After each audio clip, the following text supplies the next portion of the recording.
ആവശ്യമാകുന്ന ആലോചന പറയുവാനായിട്ട് പ്രത്യേക ഓട്ടോ ഡ്രൈവറും അപ്പോൾ തന്നെ അനുഗ്രഹ പ്രഭാഷകനുമായ ദേവദാസനെ ക്ഷണിക്കും.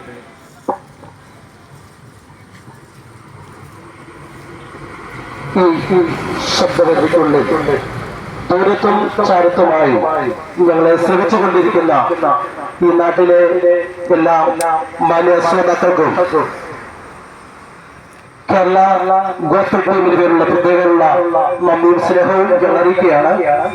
കേരള ഗോസ്ബൽ ടീമിന്റെ ആഭിമുഖ്യത്തിൽ ലഹരി വിരുദ്ധ സന്ദേശയാത്രയാണ് ഈ പ്രദേശത്ത് കടന്നുവന്നിരിക്കുന്നത്.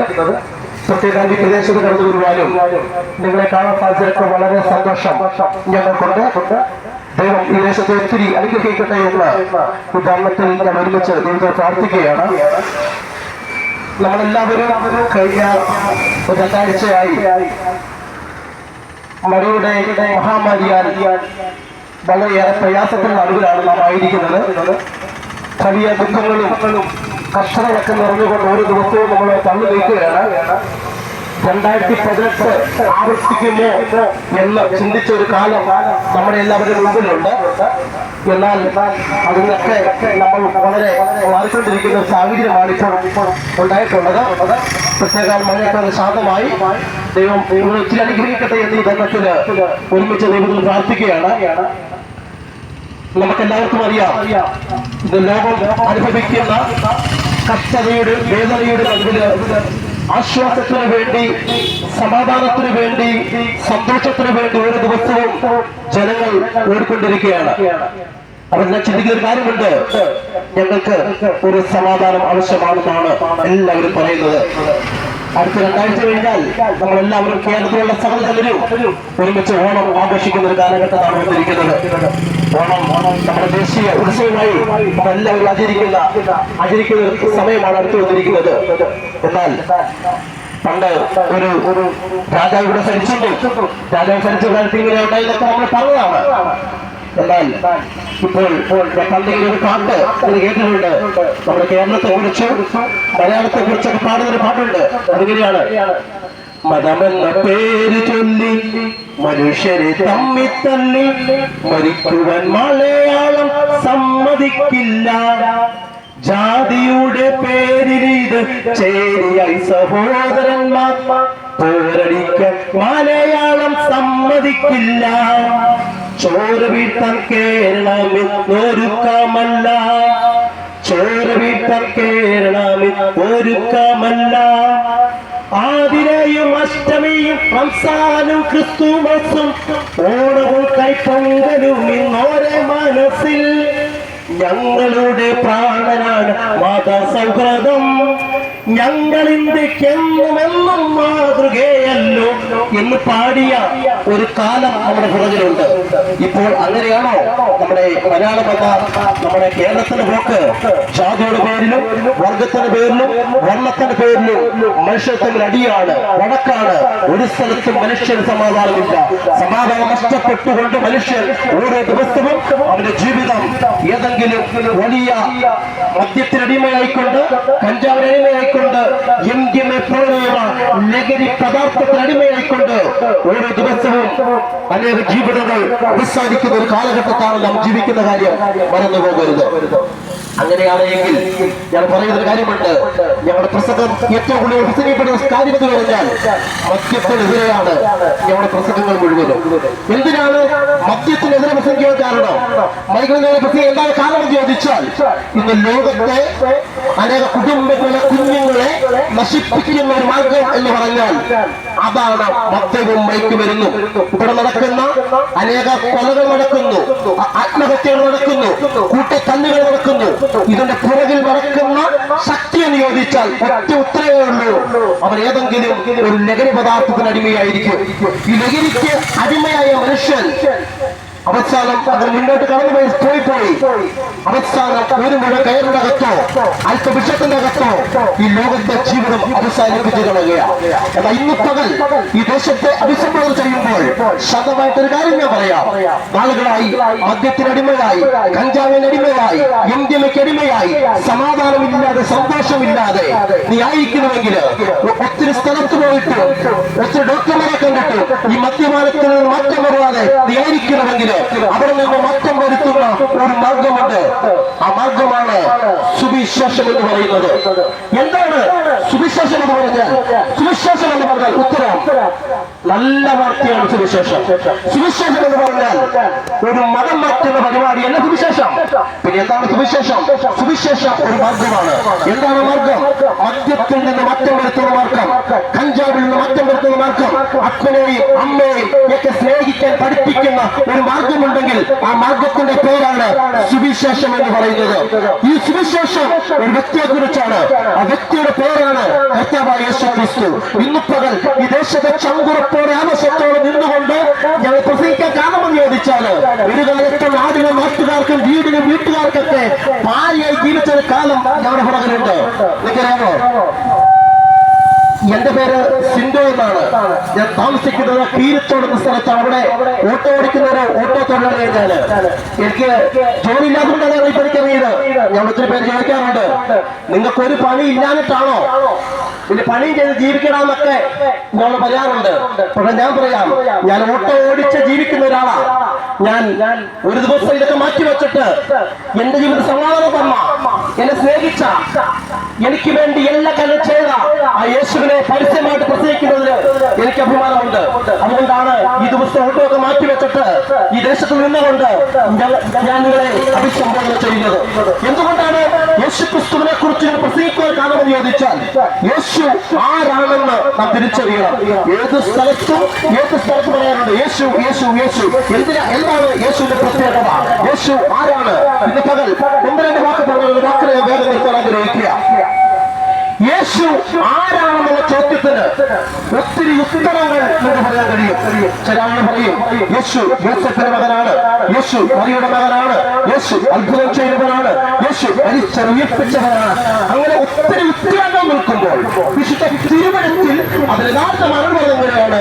യേശു ആരാണ്? അവൻ ലോകത്തിന്റെ രക്ഷിതാവാണ്, കർത്താവായ യേശു ക്രിസ്തു. യേശു ക്രിസ്തു ജനിക്കുന്ന സമയത്ത് ഗബ്രിയേൽ മാലാഖ മറിയടിക്കൽ പറഞ്ഞു പല കാര്യം ഇങ്ങനെയാണ്: നിന്റെ ഉള്ളത്തിൽ ഒരു ശിശു ഉരുവാകാൻ പോകുക എന്നൊരു ഒരു കാര്യം പറഞ്ഞു. അവന് യേശു എന്ന് പേർ വിളിക്കണം. എന്തുകൊണ്ടാണ് യേശു എന്ന് പേര് വിളിക്കാൻ കാരണം? യേശു എന്ന വാക്കിന്റെ അർത്ഥം രക്ഷകൻ എന്നാണ്. അങ്ങനെയാണെങ്കിൽ മറുപടി പറഞ്ഞു, എന്തുകൊണ്ടാണ് യേശു എന്ന് പേർ വിളിക്കാൻ കാരണമെന്ന് ചോദിച്ചാൽ, അവൻ നമ്മുടെ പാപത്തിൽ നിന്ന് നമ്മളെ രക്ഷിക്കാൻ ഇരിക്കൊണ്ട് അവൻ യേശു എന്ന് പേർ വിളിക്കണം. ഇന്ന് പകൽ ഈ ദേശത്തെ അഭിസംബോധന ചെയ്യുമ്പോൾ എന്തുകൊണ്ടാണ് യേശു ക്രിസ്തുവിനെ പരസ്യമായി ദേശത്ത് ഉയർത്തുന്ന കാരണമെന്ന് ചോദിച്ചാൽ, നമ്മുടെ പാപത്തിന്റെ പരിഹാരത്തിന് വേണ്ടി മരിക്കുവാൻ സ്വയമായി ഇറങ്ങി വന്ന ഒരുവന്റെ പേരാണ് കർത്താവായ യേശു ക്രിസ്തു. അതുകൊണ്ടാണ് ഇന്ന് പകൽ ഈ ദേശത്ത് ഞാൻ യേശുവിനെ അഭിസംബോധന ചെയ്യുന്നത്. അത് കർത്താവായ യേശു ക്രിസ്തു ജനനം നിരത്ഭവമായിരുന്നു. അനേകർ ഡിസംബർ 25-ാം തീയതി അനേകര് പടക്കം പൊട്ടിച്ചും പുൽക്കൂട് കെട്ടിയും നക്ഷത്രങ്ങൾ തൂക്കിയൊക്കെ യേശുവിന്റെ ജനനം ആഘോഷിക്കുക. എന്നാൽ അതെല്ലാം കഴിഞ്ഞ് ചില ദിവസം കഴിയുമ്പോൾ അടുത്ത ദിവസം നമ്മുടെ മനോരമ പത്രത്തിൽ വന്ന് വാർത്ത ഇങ്ങനെയായിരിക്കും: മലയാളി ക്രിസ്തുമസ് ആഘോഷ കാരണത്താൽ 2000 കോടി രൂപയുടെ മദ്യം കുടിച്ചു തീർത്തു. സ്നേഹിത, ഞാൻ പറയട്ടെ, യഥാർത്ഥമായിട്ട് യേശു നിന്റെ കുടുംബത്തിൽ ജനിച്ചാൽ, യേശു നിന്നിൽ ജനിച്ചാൽ, നീ മദ്യത്തോട് വിട പറയും, നീ കഞ്ചാവിനോട് വിട പറയും. ഇന്ന് പകൽ ദേശത്തോട് ശക്തമായി ശാന്തമായി വിളിച്ചു പറയാം, ഇന്ന് യേശു നിന്റെ കുടുംബത്തിനകത്ത് ജനിക്കണം. യേശു നിന്നിൽ ജനിച്ചാൽ നീ മദ്യത്തോട് നിനക്ക് വിട പറയാൻ കഴിയണമെങ്കിൽ ഇന്ന് പകൽ യേശു നിന്റെ ഹൃദയത്തിന്റെ അകത്ത് ജനിക്കട്ടെ. അങ്ങനെ യേശു അങ്ങനെ അനേക അത്ഭുതങ്ങൾ ചെയ്തുകൊണ്ട് 33 തിരുവീഴ്ച കർത്താവ് യേശു ഈ ഭൂമിയിൽ അവൻ ജീവിക്കുവാൻ വന്നു. 30-ാമത്തെ വയസ്സിൽ കാനാവിലെ കല്യാണത്തിന് വെള്ളത്തെ വീണാക്കിക്കൊണ്ട് യേശുവിനെ ആദ്യ അത്ഭുതം ഈ ലോകത്ത് കർത്താവ് ചെയ്തെടുത്തു. അതിനുശേഷം കർത്താവ് യേശു സമയത്ത് 33 തിരുവയസ്സിൽ എത്തി. ആ സമയത്ത് യേശു മരിക്കണമെന്ന് പിതാവായ ദൈവത്തിന്റെ ഇഷ്ടമായിരുന്നു യേശു ക്രിസ്തു മരിക്കണമെന്നുള്ളത്. എന്തുകൊണ്ടാണ് യേശു ക്രിസ്തു മരിക്കാനുള്ള കാരണമെന്ന് ചോദിച്ചാൽ, ഏക മനുഷ്യനാൽ ഈ ലോകത്തെ മനുഷ്യന് മുഴുവൻ പാപം പിടിക്കപ്പെട്ടു. പണ്ടൊരാൾ ചോദിച്ചു, ഈ മനുഷ്യനെ എന്താ ഈ പാപി എന്ന് വിളിക്കുന്നത് കൊണ്ടാണ്? ഞാൻ ചോദിക്കുന്ന സ്നേഹിത, 10 മാസം ചുമന്ന് നൊന്ത് പ്രസവിച്ച തന്റെ മാതാവിന്റെ കഴുത്ത് അറുത്ത് മാറ്റുന്ന ആ മകനെ പിന്നെ എന്ത് വിളിക്കും? ഒരു ദാക്ഷ്യം കൂടാതെ 10 മാസം നൊന്ത് പ്രസവിച്ച കുഞ്ഞിനെ കാലിലെറിഞ്ഞ് കൊന്ന അമ്മയുള്ള നാടല്ലേ? ഇവരെ പാപിയല്ല, അതിന് എന്ത് വിളിക്കും? അങ്ങനെ ഓർത്ത് നോക്കിക്കേ. അങ്ങനെ പാപത്തിൽ വന്ന മനുഷ്യനെ രക്ഷിക്കാൻ അന്ന് മുതൽ മനുഷ്യൻ ഓടിക്കൊണ്ടിരിക്കുക. അനേകം മലകൾ കയറുന്നു, തീർന്നില്ല. അനേകം നോയമ്പ് നോക്കുന്നു, അനേക പുണ്യ സ്ഥലങ്ങൾ സന്ദർശിക്കുന്നു, ദാനധർമ്മങ്ങൾ ചെയ്യുന്നു. ഇവിടെയൊന്നും യഥാർത്ഥമായിട്ട് മനുഷ്യന്റെ പാപത്തിൽ നിന്ന് രക്ഷപ്പെടുവാൻ അവന് കഴിഞ്ഞിട്ടില്ല. അങ്ങനെ ഇരിക്കുമ്പോഴാണ് കർത്താവ് യേശു ഈ ഭൂമിയിൽ മനുഷ്യനായി അവതരിക്കപ്പെടാനുള്ള വന്നത്. ഇന്ന് പകൽ ദേശത്തോട് ശാന്തമായി പറയട്ടെ, യേശുവിനെ ഈ പരിസ്ഥലത്തിൽ നിർത്തുകൊണ്ട് എന്താ നിങ്ങൾ പ്രത്യേക കാരണം എന്ന് ചോദിച്ചാൽ, ഇന്ന് പകൽ പാപത്തിന്റെ ഏറ്റവും അകത്ത് ജീവിക്കുന്ന പ്രിയ സഹോദര, പ്രിയ സഹോദരി, കേൾക്കുന്ന പ്രിയ കുഞ്ഞെ, ജീവിതത്തിന്റെ അകത്ത് പാപത്തിന് രക്ഷയ്ക്ക് വേണ്ടി ഉള്ള ഒറ്റ ഒരുവരേ ഉള്ളൂ. ആ യേശുവിനെ ഇന്ന് പകൽ ഈ ദേശത്ത് ഉയർത്തുന്നത്. അങ്ങനെ കർത്താവ് യേശു അതിന്റെ അത്ഭുതങ്ങളോടെ അവർ ചെയ്തുകൊണ്ട് ചെയ്തുകൊണ്ടിരുന്ന സമയത്ത് യേശു മരിക്കണമെന്ന് പിതാവായ ദൈവത്തിന് ഇഷ്ടമായിരുന്നു. അങ്ങനെ യേശു കർത്താവ് അവസാനമായി യേശു കർത്താവ് ഗദർസമനിൽ പ്രാർത്ഥിച്ചുകൊണ്ടിരിക്കുന്ന സമയത്ത് യേശുവിനെ അവർ പിടിച്ചുകൊണ്ടുവന്ന് 5 കോടതിയിൽ മാറി യേശുവിനെ വിസ്തരിച്ചു. ഒരു കോടതിയും യേശുവിനെ മേൽ ഒരു കുറ്റവും കണ്ടില്ല. പിന്നെ എന്തുകൊണ്ടാണ് പാപമില്ലാത്തവരെ അവസാനം പീലാത്തോസ് ഇങ്ങനെ എഴുതി, അവനൊരു കുറ്റമില്ലെന്ന് എഴുതി കൊടുത്തിട്ടും ജനങ്ങൾ സമ്മതിച്ചില്ല. അവസാനം ഒരു കാര്യമാണ് എന്ന് പറഞ്ഞറിയാമോ? ഇവനെ ക്രൂശിക്കണം. അങ്ങനെ പീലാത്തോസ് വിസമ്മതിച്ചിട്ടു.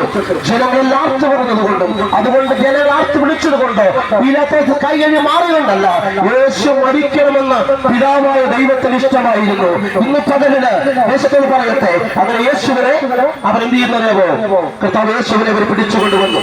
കോടതിയിൽ മാറി യേശുവിനെ വിസ്തരിച്ചു. യേശുവിന്റെ മേലെ ഒരു കുറ്റവും കണ്ടില്ല. അവസാനം അവരെ മരണ ശുശ്രൂഷയ്ക്ക് ഏൽപ്പിക്കുകയാണ് വന്നു. ഇത് പകൽ ദേശത്തോട് ശാന്തമായ ഒരു കാര്യം ചോദിക്കട്ടെ. മനസ്സിലായ സ്നേഹിത, നാളുകളായി ജീവിതത്തിന്റെ അകത്ത് സമാധാനമില്ലാതെ നഷ്ടപ്പെട്ട് നിന്റെ ജീവിതത്തിലെല്ലാം തീർന്നു. ഇനി ആത്മഹത്യ മാത്രം ചിന്തിച്ചു നീയായിരിക്കുമെങ്കിൽ ഒരു നിമിഷം ഇന്ന് പകൽ ആ യേശുവിനെ ഹാർദമായി സ്നേഹിക്കുക. ഇന്ന് പകൽ ആ യേശുവിനെ അവർ കൊണ്ടുവന്നു. യേശുവിനെ കൊണ്ടുവന്ന ശേഷം പീലാത്തോസിന്റെ ജപത എന്ന കൽത്തളത്തില് യേശുവിനെ പോലെ ഉറച്ചു നിർത്തി. യേശുവിന്റെ പുറത്ത് ചട്ടവറകൾ ഒന്നിനു പിറകെ ഒന്നൊന്നായി ആജ്ഞാപിച്ചു. ഇതിന് പ്രത്യേകതയുണ്ട്. ആ പ്രത്യേകതയാണ് അസ്ഥികളും ഈയക്കട്ടകളും കൊണ്ട് നിറഞ്ഞ 2 ചാട്ടുമാരുമായി 2 പട്ടാളക്കാർ യേശുവിന്റെ പുറമെല്ലാം അടിച്ചു കയറി. അതിനുശേഷം അവരുടെ മുഖത്ത് ഒരു കറുത്ത തുണി കെട്ടി മുഷ്ടി ചുരുട്ടി യേശുവിന്റെ മുഖത്ത് അവരിടിച്ചു. അവരുടെ തലയിൽ ഒരു മുഷ്ടിയുടെ വെച്ചു. അതിനുശേഷം ഒരു പച്ച പൈമര കുരിശും ഒരു തോളി കതിച്ചുകൊണ്ട് യേശുവിനെ തെരുവിതിൽ കൂടി യേശു കടന്നു വരികയാണ്. ഇന്ന് പകൽ ചോദിക്കട്ടെ, ഇന്ന് പകൽ എന്തുകൊണ്ടാണ് ഇത് സഹിക്കാൻ കാരണം ചോദിച്ചാല്, യേശുവിനെ പുറമെല്ലാം അടിച്ച് ഉടകിലാൻ വിലക്കിയതുമ്പോഴും അവരുടെ രക്തങ്ങൾ താഴെ വീഴുമ്പോഴും യേശുവിന്റെ കാര്യങ്ങളുടെ പിതാവിനെ ഇവരോട് ക്ഷമിക്കണമേ. ഇന്ന് പകലില് ദേശത്തെ ശാന്തമായി പറയട്ടെ, എന്റെ പാപം എത്ര കടിച്ചുമെത്തായാലും ഇന്ന് പകലില് അതാ യേശുവിനെ തെരുവീതിൽ കൂടി വീണ് എഴുന്നേറ്റും കടന്നു ഒരുവരൊക്കെയുണ്ടോ? അവന്റെ പേരായ യേശു. ഇന്ന് പകൽ അത് യേശു കടന്നു വരികയാണ്. യേശു കടന്നു പോകുമ്പോൾ അനേകർ യേശുവിനെ അനുഗമിക്കുകയാണ് വന്നു. അങ്ങനെ യേശു കടന്നു പോകുന്ന വഴിക്ക് കുറെ സ്ത്രീകൾ യേശുവിന്റെ അടുക്കൽ കരഞ്ഞുകൊണ്ടുവന്നു. അവർ പറഞ്ഞിരിക്കുകയാണ്, യേശുവിന്റെ അടുക്കൽ വന്ന് ഓർക്കാൻ അവർ വിളിച്ചു. കരയുന്ന സ്ത്രീകളെ നോക്കിക്കൊണ്ട് യേശു പറഞ്ഞു, യെരൂശലേം പുത്രിമാരെ, നിങ്ങൾ എന്നെ ചൊല്ലിക്കരയണ്ട, നിങ്ങളെയും നിങ്ങളുടെ മക്കളെയും ചൊല്ലിക്കരയണം. ഇന്ന് പകൽ ഇന്നേക്ക് 2026 വർഷങ്ങൾക്ക് മുമ്പ് പാലസ്തീന്റെ പച്ച മണ്ണിൽ നിന്നുകൊണ്ട് കർത്താവ് യേശു വിളിച്ചു പറഞ്ഞു, യേശുവിന്റെ പേര് പറഞ്ഞ ആരും കരയണ്ട, യേശുവിന് വേണ്ടി ആരും കരയണ്ട, പിന്നെയോ നശിച്ചു പോകുന്ന നമ്മുടെ തലമുറയ്ക്ക് വേണ്ടി കരയണം. ഇന്ന് പകൽ ഈ ദേശത്തോട് ശക്തമായി വിളിച്ചു പറയാ, നശിച്ചു പോകുന്ന നമ്മുടെ തലമുറയ്ക്ക് വേണ്ടി കരയണം. ആരാണ് തലമുറ എന്താ നശിച്ചു പോകുന്നത്? സ്നേഹിത, പത്തെഴുത്ത് വായിച്ചേ. 4ാം ക്ലാസ് മുതൽ എത്ര കുഞ്ഞുങ്ങളാണ് ആത്മഹത്യ ചെയ്യുന്നത്. കഴിഞ്ഞ ദിവസം കണ്ടില്ലേ, ഒരു കൊച്ചിനോട്, 10ൽ പഠിക്കുന്ന കുഞ്ഞിനോട് പറഞ്ഞു, ട്യൂഷൻ പഠിക്കാൻ പോകാൻ പറഞ്ഞ കുഞ്ഞ് ഓടിച്ച് അകത്ത് കയറി തന്റെ ബെഡ്റൂമിനകത്ത് ആത്മഹത്യ ചെയ്തു. അങ്ങനെ എത്ര പേർ ആത്മഹത്യ ചെയ്യുന്നത് തീർന്നില്ല. എത്ര പേരെ കഞ്ചാവിന് അടിമയാകുന്നത്, എത്ര പേര് MDMAക്ക് അടിമയാകുന്നത്. ഇന്ന് പകൽ ദേശത്തിന് പറയട്ടെ, നമ്മുടെ തലമുറകളെല്ലാം നശിച്ചു പോകാതിരിക്കാൻ, നമ്മുടെ തലമുറകളെല്ലാം നഷ്ടപ്പെടാതിരിക്കാൻ ഇന്ന് പകല് ദേശത്തിന് പറയുക, അവർക്ക് വേണ്ടി ഒത്തിരി പൈസ ഉണ്ടാക്കിയില്ലെങ്കിലും, ഒത്തിരി ബാങ്ക് വായ്പ കൊടുത്തില്ലെങ്കിലും, അവരെ ഭാവി നന്നാകാൻ, അവർ അനുഗ്രഹിക്കപ്പെടാൻ ഇന്ന് വരെ യേശുവിനോട് എത്ര പേർക്ക് പ്രാർത്ഥിക്കാൻ കഴിയും? ഇന്ന് വരെ ഈ ദേശത്തോട് ശക്തമായി ഉപയോഗിക്കട്ടെ. ഇന്ന് വരെ തലമുറയ്ക്ക് വേണ്ടി പ്രാർത്ഥിക്കണം. അവർ അനുഗ്രഹിക്കപ്പെടണം, അവരെ വിദ്യാഭ്യാസം ധന്യമായി തീരണം. ഇടയ്ക്ക് വെച്ച് അവരുടെ ജീവിതം അവസാനിക്കരുത്. അവരുടെ ജീവിതത്തിൽ വലിയ സന്തോഷം ഉണ്ടാകാൻ ഇന്ന് തലമുറയ്ക്ക് വേണ്ടി പ്രാർത്ഥിക്കാൻ ഇന്നുപോലെ ദേശത്തോട് അസന്നിഗ്ധമായി ഞാൻ വിളിച്ചു പറയുക. അങ്ങനെ ദേശം കടന്നുപോയി.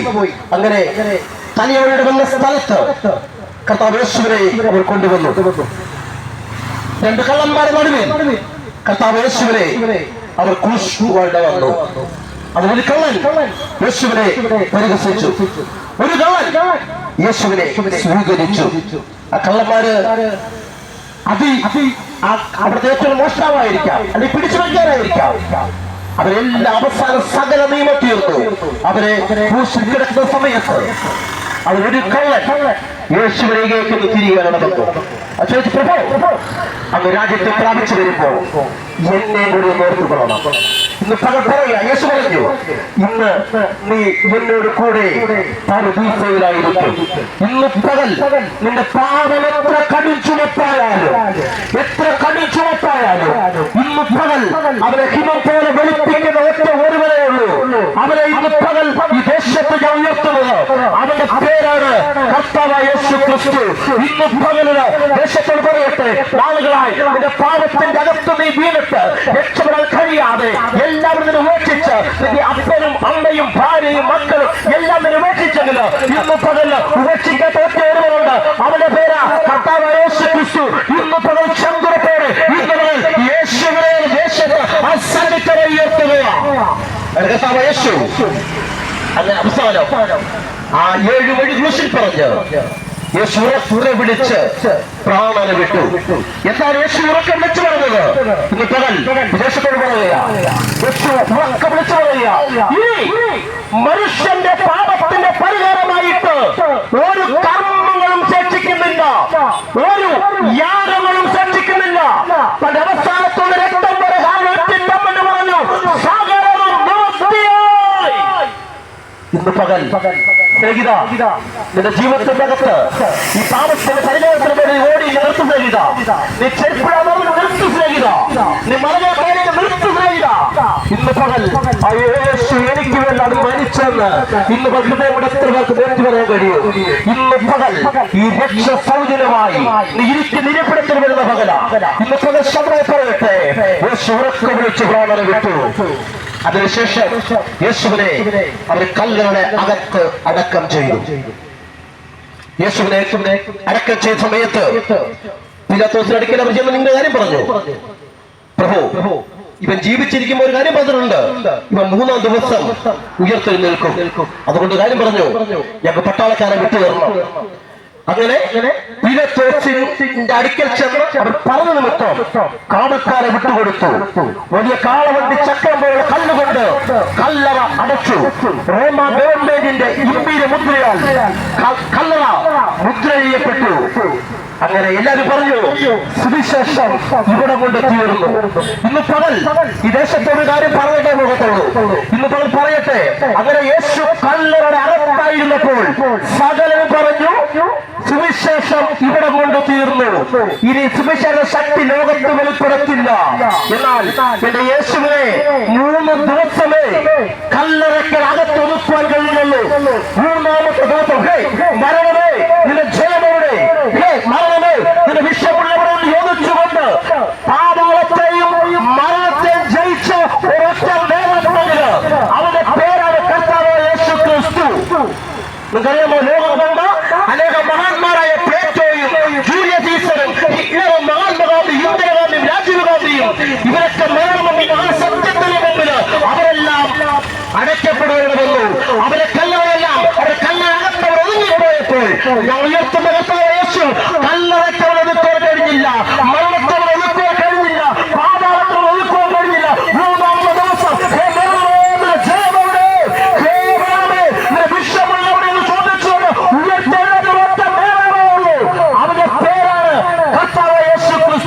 ഇന്ന് പകൽ ഈ ദേശത്ത് ആ യേശുവിനെയാണ് ഞങ്ങൾ ചങ്കുറപ്പോടെ ഉയർത്തുന്നത്.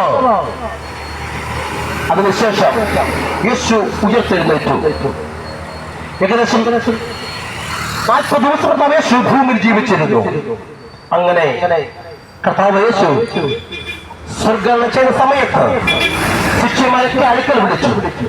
നിങ്ങൾക്ക് തോന്നാം എന്തുകൊണ്ടാണ് ഈ പ്രദേശത്ത് നിന്നുകൊണ്ട് നിങ്ങൾ ഇത്ര വഴിയില്ലേ, എന്തുകൊണ്ട് ദൈവം കാരണം? വിശുദ്ധ തിരുവെഴുത്തിൽ കർത്താവ് യേശു പറഞ്ഞു, നിങ്ങൾ പുറപ്പെടണം, ഭൂലോകത്തൊക്കെയും പോയി സർവ്വ സൃഷ്ടികളോടും ഈ സുവിശേഷം പ്രസംഗിക്കണം. അതുകൊണ്ടാണ് ഇന്ന് പകൽ ഈ ദേശത്ത് ഞങ്ങളെപ്പോൾ ഒത്തിരി പേര് അനേക രാജ്യങ്ങളില്, അനേക സിറ്റികളില്, ഭവനങ്ങളില്, ഗ്രാമങ്ങളിൽ തോട് നിന്നുകൊണ്ട് യേശുവിനെ പ്രസംഗിക്കാൻ കാലമെന്ന് ചോദിച്ചാൽ യേശു പറഞ്ഞു, നിങ്ങൾ ഭൂലോകത്തൊക്കെയും പോയി സർവ്വ സൃഷ്ടികളോടും എന്നെ പ്രസംഗിക്കണം, യേശു ഉയർത്തണം. അതുകൊണ്ടാണ് ഇന്ന് പകൽ യേശു ഉയർത്തിയത്. ഒരു എളുപ്പത്തിന് വാക്ക് നിർത്താം. ഒരു ജനത്തോടെ സ്നേഹിത, അധികം നാള് ഇത് പ്രസംഗിക്കാൻ ഞങ്ങൾ ഇവിടെ കാണുന്നില്ല കേട്ടോ. ഇപ്പൊ സ്നേഹിത, കള്ളു കുടിക്കരുത്, വീട് പിടിക്കരുത് എന്നൊക്കെ ഞങ്ങൾ ഒത്തിരി പേര് പറയാറുണ്ട്. പക്ഷെ പറയും ഇല്ല, ഒത്തിരി നാൾ പറയാൻ ഇല്ല. കാരണം ഞങ്ങളുടെ യേശു മടങ്ങി വരാറായി, ഞങ്ങളുടെ യേശു മടങ്ങി വരാറായി. താമസമല്ല, യേശു മടങ്ങി വരാറായി. ലോക സംഭവങ്ങൾ മുഴുവൻ വിളിച്ചു പറയുന്നു, യേശു മടങ്ങി വരാറായി. ശിഷ്യനോട് ചോദിച്ചു, മാമാ നിന്റെ വരവൊക്കെ സംഭവിക്കും. യേശു സമയം പറഞ്ഞില്ല, സന്ദർഭങ്ങൾ പറഞ്ഞു. നിങ്ങൾക്കറിയാമോ? യേശു പറഞ്ഞു, യുദ്ധം, ക്ഷമം, ഭൂകമ്പങ്ങളൊക്കെ ഉണ്ടാകും. യേശുവിന്റെ മടങ്ങി വരവായി. ഇന്ന് പകലില് ശമമായി. ദേശത്തിൽ ചോദിക്കട്ടെ, യേശു മടങ്ങി വരാറായി. ഇന്ന് പകലില് ആ യേശുവിനൊപ്പം പോകണമെങ്കിൽ ഒറ്റ കാര്യം, ഞാൻ പാവിയ മനുഷ്യൻ യേശുപ്പ, ഇന്ന് പകൽ അങ്ങേക്കാണ് മരിച്ചത്. എന്റെ പാവവും എന്റെ ശവം മുഴുവൻ ഏറ്റെടുത്തെന്ന് ഞാൻ വിശ്വസിക്കുന്ന കർത്താവേ, ഞാൻ അങ്ങക്ക് വേണ്ടി ജീവിക്കാമെന്ന് എത്ര പേർക്ക് ഇന്ന് പകൽ തീരുമാനം എടുക്കാൻ കഴിയും? പറയട്ടെ സ്നേഹിത, ഇന്ന് പകൽ ഞാൻ വാക്ക് നിർത്തുകയാ. പക്ഷെ ഒരു കാര്യം ഒന്ന് പറയാൻ ആഗ്രഹിക്കുക. ഞങ്ങൾ പ്രസംഗിക്കുന്ന പ്രസംഗങ്ങളൊക്കെ മുഴുവനും ഞങ്ങൾ ചിലപ്പോൾ ലൈവ് വഴി അങ്ങനെ ഓരോ സ്ഥലങ്ങളിലേക്ക് പോയിക്കൊണ്ടിരിക്കുക. ചിലപ്പോൾ ഞങ്ങൾ ഫേസ്ബുക്കിലൊക്കെ അപ്ലോഡ് ചെയ്യും. പക്ഷേ അതിന്റെയൊക്കെ അടിയിൽ വന്ന ഒത്തിരി പേര് കമന്റ് ഇടാറുണ്ട്. ആ കമന്റ് എങ്ങനെയാണ്? വളരെ മോശകരമായിട്ട് ഞങ്ങൾ ചിത്രീകരിച്ചുകൊണ്ട് ഒക്കെ അസഭ്യ വാർത്തകളൊക്കെ പറഞ്ഞുകൊണ്ട് അവരൊക്കെ ഇത് പറയാറുണ്ട്. പക്ഷെ ഞങ്ങൾ കാര്യം ഞാൻ പറയാൻ ആഗ്രഹിക്കുക, ഇന്നും അടുത്ത ദിവസമൊക്കെ പ്രസംഗിക്കുമ്പോഴൊക്കെ ഞങ്ങളുടെ മെസ്സേജുകൾ ഫേസ്ബുക്കിലൊക്കെ വഴി ഞങ്ങൾ ശ്രദ്ധിച്ചിടും.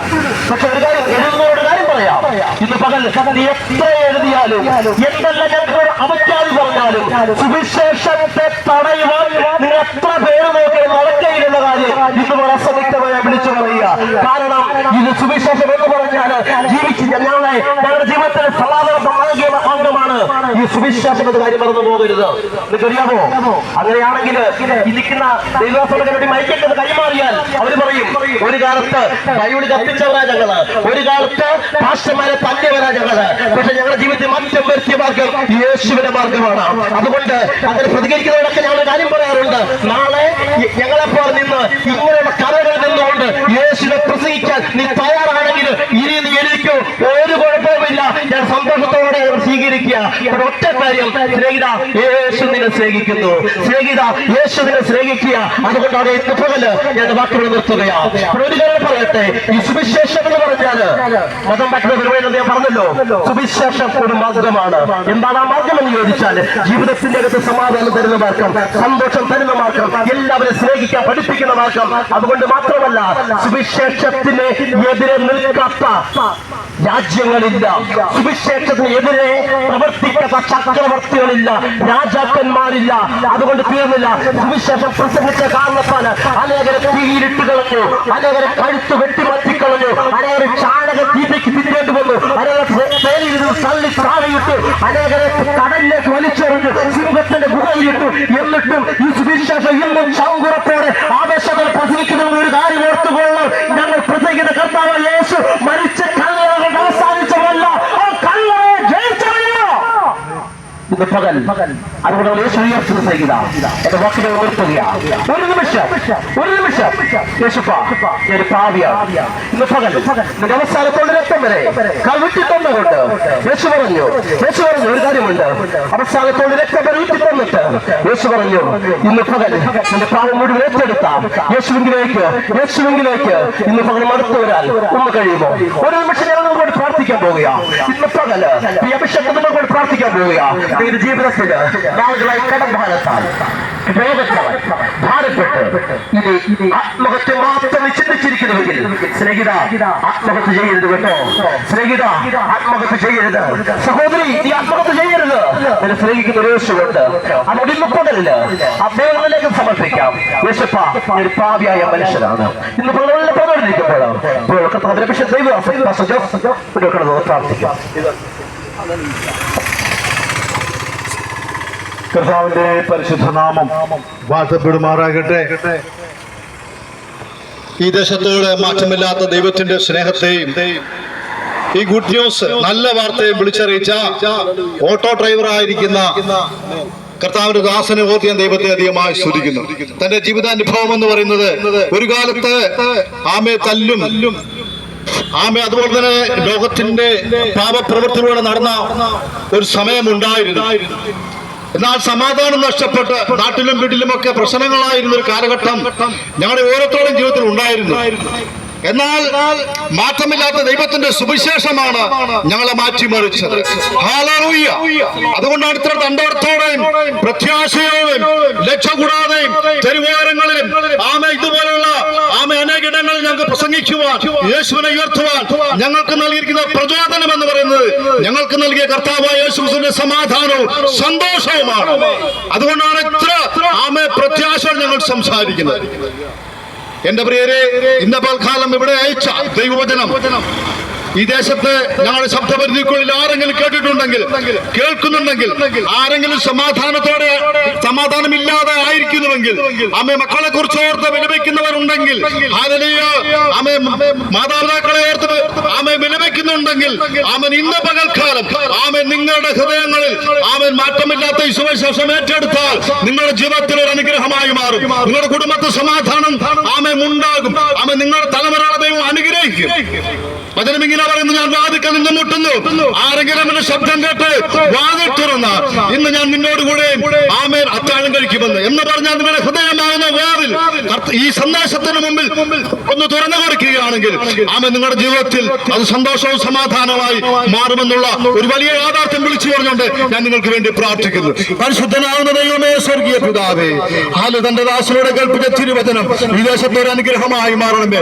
ആരെങ്കിലും സമാധാനമില്ലാതെ ആയിരിക്കുന്നുവെങ്കിൽ അവർക്ക് സമാധാനം കൊടുക്കുന്ന സന്ദേശം അവരുടെ ജീവിതത്തിൽ ഒരു വലിയ അനുഗ്രഹമായി മാറണമേ.